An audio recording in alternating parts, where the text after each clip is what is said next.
Iran told the world today that it's taken another step in its nuclear program, enriching uranium inside a new underground facility.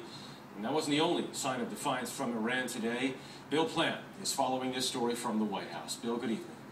Good evening, Jeff. The announcement of the new uranium facility appears to be Iran's response to the possibility of new U.S. sanctions against its oil trade, aimed at persuading Iran to stop its nuclear program. Our red line to Iran is do not develop a nuclear weapon. That's a red line for us. Iran's new uranium enrichment site is deep underground, less vulnerable to attack by the U.S. or Israel.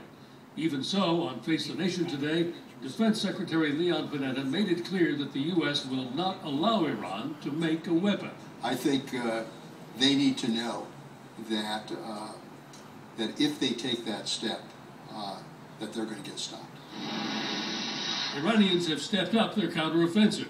A top commander of Iran's Revolutionary Guard says the leadership has decided to order the closure of the Strait of Hormuz, a key oil shipping route, if new U.S. restrictions on Iran's oil trade go into effect.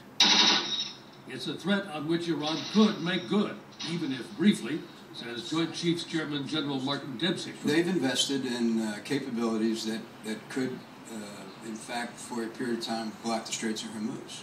We've invested in capabilities to ensure that if that happens, we can defeat that. But Mideast scholar Michael Adler does not think military action is inevitable. The whole purpose of the diplomacy has been to avoid facing that horrible choice of living with Iran with the bomb or bombing Iran. The sanctions are designed to cause Iran so much economic pain that they have no choice but to strike a deal on their nuclear program.